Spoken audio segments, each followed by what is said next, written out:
Hello everyone, this is Mohammad Shahid Ahmed. जैसा कि हम लास्ट वीडियो में हमने अपना टॉपिक स्टार्ट किया था, तो उस टॉपिक का नाम था क्या, लॉ कंजर्वेशन ऑफ मोमेंटम। तो उसकी वेरिफिकेशन कर रहे थे कि जो लॉ कंजर्वेशन ऑफ मोमेंटम है m1u1 plus m2u2 total momentum before collision और टोटल मोमेंटम आफ्टर कोलिजन, तो उसकी हम मैथमेटिकल वेरिफिकेशन कर रहे थे। तो उसी का हम ये सेकेंड पार्ट बना रहे हैं। वीडियो स्टार्ट करने से पहले चैनल को लाइक करें, सब्सक्राइब करें, बेल आइकन को प्रेस करें ताकि आने वाली वीडियोस की नोटिफिकेशन आप तक पहुंची रहे। चले स्टार्ट करते हैं। हमने लास्ट वीडियो में देखा था कि जब दो बॉडीज आपस में कोलाइड कर रही थी ए और बी, तो एक फोर्स लग रहा था ए से बी की जानिब, दूसरा फोर्स लग रहा था बी से ए की जानिब। According to Newton third law इसे हम कह रहे थे force A acting on B और इसे कह रहे थे force B acting on A. और हमने कहा था न्यूटन थर्ड लॉ कहता है कि ये दोनों फोर्स मिकदार के एतबार से तो बराबर है मगर डायरेक्शन के एतबार से आपस में क्या है, अपोजिट है। चलो यहीं से स्टार्ट करते हैं। और हमने एक छोटी सी और लास्ट वीडियो में देखी थी कि the force is change in momentum. ठीक है, फोर्स इसके बराबर होता है change in momentum upon change in time के बराबर। तो यहाँ पे भी देखें और यहाँ पर भी, तो यहाँ पे भी क्या हो जाएगा, फोर्स इसके बराबर है change in momentum upon time.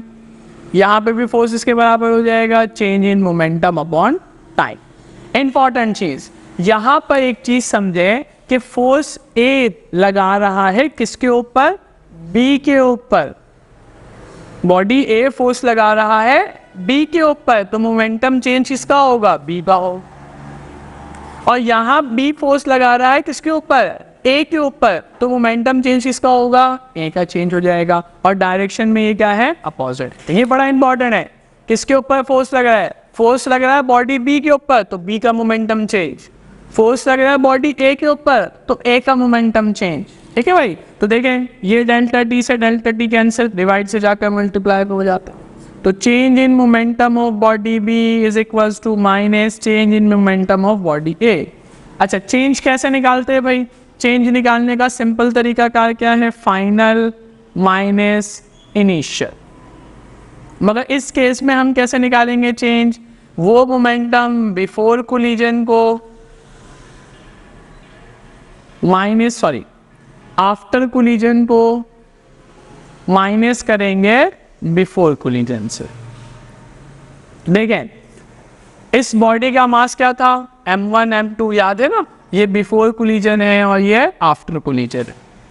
अब देखें यहाँ पर B का मोमेंटम चेंज कैसे निकालते हैं, change after collision minus before collision. इधर देखेंगे मास क्या है बॉडी B का m2, आफ्टर कोलिजन उसकी वेलोसिटी क्या है v2। ये बॉडी A की बात हो रही है और ये बॉडी B की बात हो रही है। तो बिफोर कोलिजन ये रहा और आफ्टर कोलिजन ये रहा। तो बिफोर कोलिजन उसकी वेलोसिटी क्या है u2 और आफ्टर कोलिजन उसकी वेलोसिटी क्या है v2। तो देखिए v2 यानी आफ्टर कोलिजन का मोमेंटम और ये हो गया बिफोर कोलिजन का मोमेंटम, माइनस कर दिया। फिर दरम्यान में इक्वल माइनस, किसका मोमेंटम चेंज निकालना है, ए का। तो ए का आफ्टर कोलिजन का मोमेंटम कितना है m1 v1 और ए का बिफोर कोलिजन का मोमेंटम कितना है m1 u1। तो चेंज इन मोमेंटम आ गया हमारे पास। अब जरा इसको ओपन कर लेते हैं, m2 v2 minus m2 u2 is equals to, ये माइनस मल्टीप्लाई होता है minus m1 v1 and minus minus will become plus m1 u1।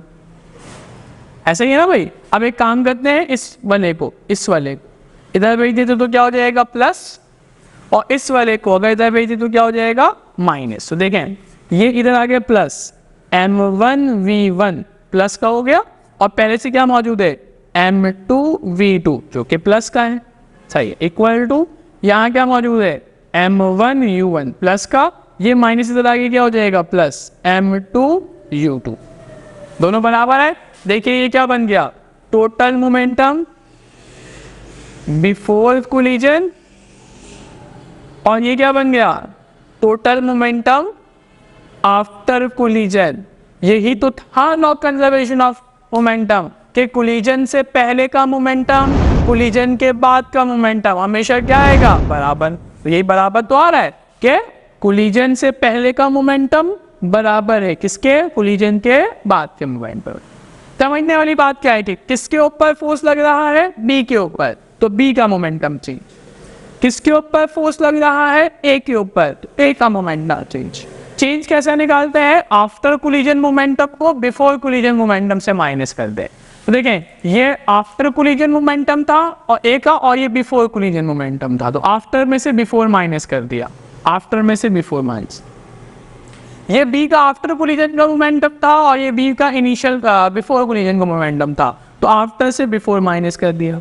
फिर इस माइनस को मल्टीप्लाई किया तो minus plus minus minus minus plus, तो हमने पे क्या किया, इस माइनस को उधर भेज दिया, वी वाले को एक साइड कर दिया और यू वाले को एक साइड कर दिया, तो ये माइनस इधर आके क्या हो गया प्लस, और ये माइनस इधर आके हो गया प्लस, दरम्यान में इक्वल हो गया। इसका मतलब टोटल मोमेंटम बिफोर कोलिजन और टोटल मोमेंटम आफ्टर कोलिजन हमेशा इक्वल रहता है फॉर एन आइसोलेटेड सिस्टम। कैसे सिस्टम के लिए, आइसोलेटेड सिस्टम के लिए ये बहुत ज़रूरी है।